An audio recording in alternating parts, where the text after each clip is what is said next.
Indonesia berkekuatan 499 atlet pada ajang SEA Games 2021 yang digelar di Hanoi, Vietnam. Presiden Jokowi memasang target 3 besar perolehan medali bagi kontingen Indonesia, sementara jumlah atlet yang diberangkatkan pemerintah berkurang 50%. Realistiskah target 3 besar tersebut? Bagaimana pemerintah atau kontingen kita berupaya untuk memenuhinya? Saya akan tanyakan langsung kepada Menteri Pemuda dan juga Olahraga Republik Indonesia, Pak Zainuddin Amali yang sudah bergabung. Pak Menpora, selamat malam, kabar baik Pak?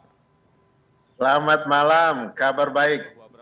Salam olahraga. Baik, salam olahraga. Pak Zainuddin Amali, terima kasih sudah bergabung bersama dengan kami. Kita bicara soal Indonesia di SEA Games yang tadi sudah dilepas oleh Presiden Jokowi, perwakilan kontingen kita. Targetnya kalau kata Presiden ketiga, kedua, atau yang pertama, tapi 3 besar begitu ya. Tapi di sisi yang lain kita melihat ada sesuatu yang baru karena kontingen yang dikirim jumlahnya lebih sedikit dibanding tahun-tahun sebelumnya. Bagaimana mengejar target yang dicapai atau yang dicanangkan oleh Presiden itu, Pak Menpora? Ya, ini saya perlu luruskan, sebenarnya itu bukan target. Ya, bukan target yang disampaikan oleh Presiden, sebab berbeda dengan ketika SEA Games ke-30 langsung beliau sebut ini target. Oke. Nah, tetapi tadi ini harapan. Jadi berbeda target dengan harapan ya. Kalau bisa 3, 3, 2, 2, 1, 1 karena tidak nyebut ini. Jadi pemerintah sadar betul dengan apa yang sedang kita lakukan. Kita ini sekarang sedang melakukan sesuatu perubahan besar-besaran, perubahan paradigma, dan sekaligus kita merubah apa yang selama ini ada tentang pengiriman ke multi-event, baik itu SEA Games, ASEAN Games, dan Olimpiade. Jadi ini sebenarnya berawal dari arahan Bapak Presiden pada saat memperingati HORNAS, Hari Olahraga Nasional ke-37 tahun 2020. Jadi beliau memerintahkan kepada saya dan stakeholder lainnya, KONI, KOI, dan lain-lain, untuk melakukan review total terhadap ekosistem pembinaan prestasi olahraga nasional. Ya. Bahkan beliau sampaikan, tidak masuk di akal kita penduduk yang sekitar 270 juta jiwa, kok prestasinya seperti ini saja. Nah, dari situ kemudian kami berdiskusi dan akhirnya melahirkan desain besar olahraga nasional. Artinya apa? Prestasi itu tidak bisa lagi dihasilkan by accident, harus by design. Nah, dengan demikian kita menetapkan target. Kalau ini target kita adalah peringkat dunia di setiap Olimpiade. Posisi ASEAN Games dan SEA Games itu kita tempatkan hanya sebagai sasaran antara untuk persiapan kita menuju kualifikasi. Kalau yang sekarang kita harus sebanyak mungkin lolos kualifikasi ke Olimpiade Paris tahun 2024. Jadi ini perubahan ini mungkin perlu diketahui oleh publik, tetapi dengan desain besar olahraga nasional yang dipayungi oleh Perpres nomor 86 tahun 2021, semuanya tertata. Kita sekarang tidak mungkin mengharapkan prestasi dalam waktu singkat, dalam waktu instan begitu, maka kita mulai tata. Nah, pengiriman pun ini berakibat kepada pengiriman. Bukan lagi pemerintah yang menentukan atau KONI atau KOI, tetapi ada tim review. Tim review yang terdiri dari akademisi, praktisi, dan juga perwakilan dari KONI dan KOI. Mereka mendiskusikan berdasarkan track record, catatan prestasi, dan pertimbangan-pertimbangan objektif. Sehingga atlet mana, nomor apa, dan cabang olahraga apa yang bisa dikirim, itu ditentukan oleh tim review. Saya meyakini tim review sangat objektif. Ketuanya adalah Profesor Dr. Asmawi dari Universitas Negeri Jakarta. Jadi integritas saya kira terjamin lah. Oke, baik Pak Menpora, kalau kemudian 3 besar itu bukan target tapi sebuah harapan, tapi target yang lebih besarnya adalah di level dunia. Jadi untuk kontingen kita ini di SEA Games tidak ada target begitu atau apapun kemudian dihasilkan itu yang memang akan dimaksimalkan atau bagaimana sebenarnya Pak?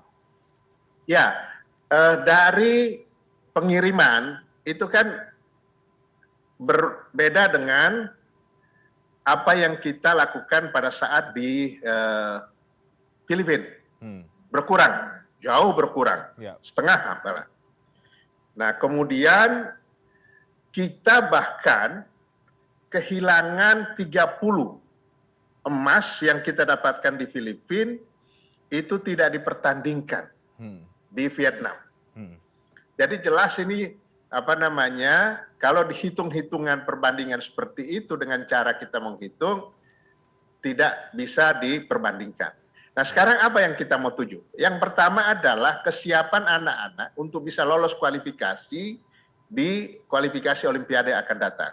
Mereka ada tempat untuk mengasah keterampilan mereka, tetapi yang dikirim adalah benar-benar yang sesuai dengan apa yang direkomendasikan oleh tim review. Jadi kita tidak sekedar mengirim. Kalau sebelumnya yang terakhir yang di 30 ya di Filipina itu semua cabur kita kirim.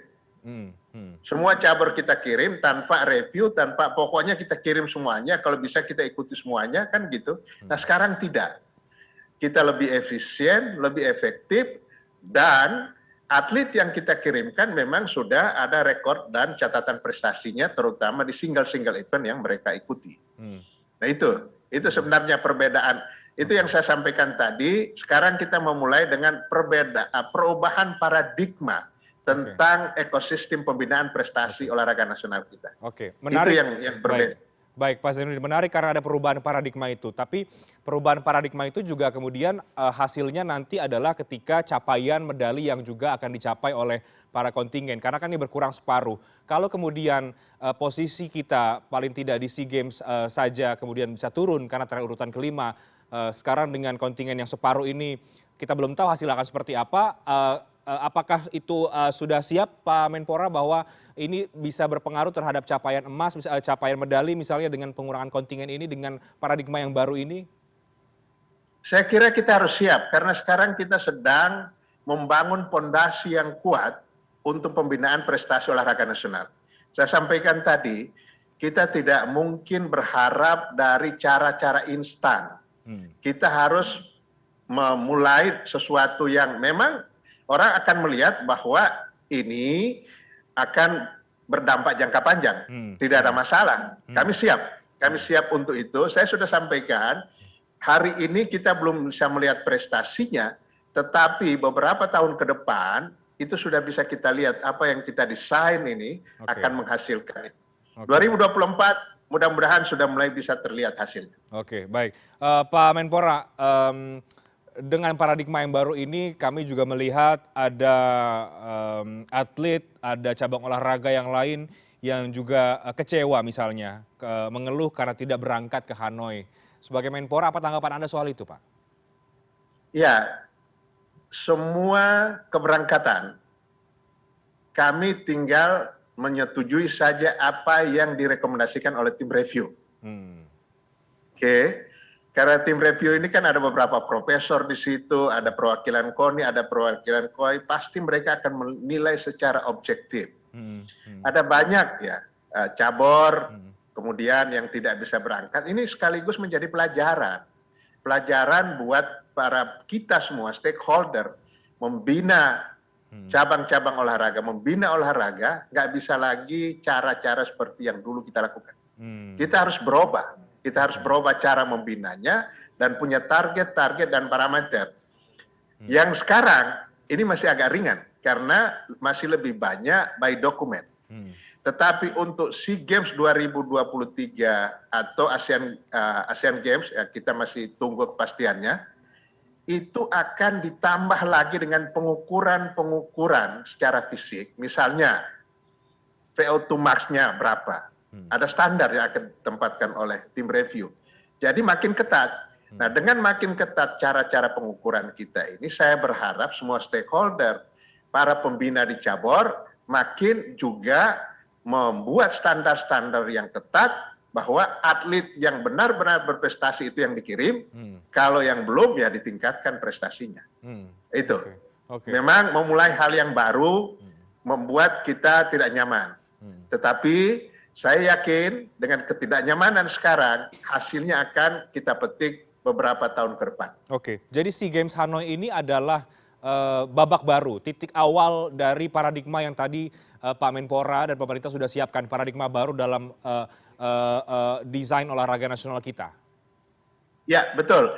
Ini adalah titik awal tentang pengiriman ke multi-event internasional, sebagaimana yang ada di dalam desain besar olahraga nasional Perpres 86. Karena di DBON itu langsung targetnya itu adalah Olimpiade. Nah, bagaimana kita memperbanyak atlet-atlet kita yang lolos kualifikasi di Olimpiade. Kita punya potensi, makanya ada cabang-cabang olahraga yang Olimpik ya, Olympic number itu kita klarifikasikan dalam cabur-cabur unggulan. Karena itu yang memungkinkan dengan karakteristik fisik orang Indonesia. Ada satu hal yang menarik yang bisa kita ambil perbandingan. Ada satu negara kecil, ya, saya sebut Jamaika. Jamaika itu penduduknya yang 2 juta. Luas kita kira sekitar 11.000 km persegi. Bila dibandingkan dengan kita sangat jauh berbeda. Tetapi peringkat dunianya, dia di atas kita. Kan, masa kita nggak bisa? Pasti bisa. Nah, apa yang salah dengan kita? Berarti, kata Presiden waktu itu, coba dilihat manajemennya. Coba dilihat tata kelolanya. Makanya, arahan Bapak Presiden, review total tentang ekosistem pembinaan prestasi olahraga nasional. Oke, jadi untuk mencapai prestasi yang tadi Pak Menpora katakan tidak bisa by accident lagi, tapi harus ada desainnya. Jadi desain itu yang nanti akan digunakan dalam setiap multi event yang akan diikuti oleh Indonesia. Jadi sebetulnya kalau kita bicara soal review tadi yang disampaikan oleh Pak Menteri, ada tim reviewnya. Apa saja yang kemudian menjadi poin-poin penilaian, poin-poin yang direview oleh tim ini, Pak Menpora? Ya, track record dari atlet itu, kemudian kan atlet masing-masing ini kan mereka ikut di berbagai single event, bukan multi event ya. Nah itu ada catatannya, dia pernah sampai di peringkat berapa, kira-kira memungkinkan tidak. Kemudian catatan prestasi, kemudian dengan lawan-lawan yang ada ya, yang akan dihadapi, itu juga tim review punya data-data itu sehingga diperbandingkan. Kalau ini dikirim, ada harapan untuk mendapatkan ini. Kalau ini dipaksakan dikirim, mau seperti apapun tidak mungkin. Sehingga ada nomor-nomor yang memungkinkan untuk kita bisa dapat, kalau yang tidak, ya percuma. Kan kita targetnya Olimpiade, jadi dia memang harus benar-benar mempersiapkan diri untuk bisa lolos kualifikasi. Oke, baik Pak Menpora. Tapi kembali ke soal harapan tadi, harapan 3 besar itu menurut Bapak apakah itu kemudian realistis? Ya, saya kira itu harapan Bapak Presiden, harapan pimpinan kita, insya Allah kita akan coba maksimalkan untuk mewujudkan. Oke, dimaksimalkan. Baik Pak Menpora, yang juga kami ingin tanyakan, ini ke soal polemik teguran dari WADA ke Indonesia, Anti-Doping Organizations ya, yang tentu ini tidak bisa disepelekan begitu, mengingat Indonesia terancam tanpa bendera merah putih di ajang internasional. Bagaimana perkembangannya sejauh ini yang diikuti oleh pemerintah, oleh Bapak sendiri? Ya, jadi sebenarnya kami ini membatasi diri untuk tidak terlalu masuk terlalu dalam, karena itu juga jadi masalah. Karena ini IADO ya, jadi National Anti-Doping Indonesia itu namanya IADO, itu mereka adalah independen. Independen, tidak boleh ada campur tangan pemerintah. Tetapi apapun itu, karena ini urusannya dengan lagu kebangsaan, urusannya dengan bendera, maka kami tetap harus ikut. Nah, tadi pagi saya setelah pelepasan itu mengumpulkan mereka rapat, tentu saya minta informasi, bukan dalam posisi apa-apa. Nah, memang pada saat setelah sanksi kita dicabut itu kan ada masa kita diberi tenggang waktu beberapa saat untuk segera menyesuaikan itu. Ya, memang yang paling ini adalah di aturan regulasi ya, undang-undang. Nah, undang-undang tentang keolahragaan sudah, tetapi mungkin oleh WADA itu dianggap belum cukup. Artinya belum menjelaskan secara detail dalam undang-undang itu.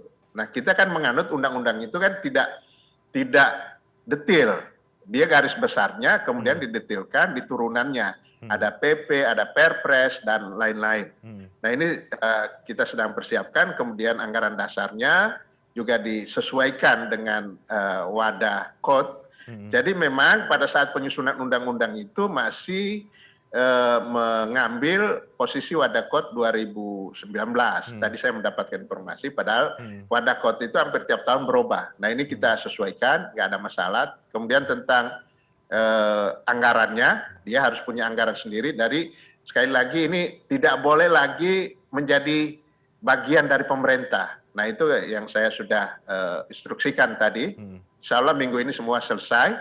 Jadi memang banyak gitu, banyak PR kita, tetapi laporan dari IADO mereka sudah selesaikan, termasuk menerjemahkan. Jadi memang urusan terjemahan ini juga harus cocok apa yang dipahami oleh wadah dan apa yang kita terjemahkan dari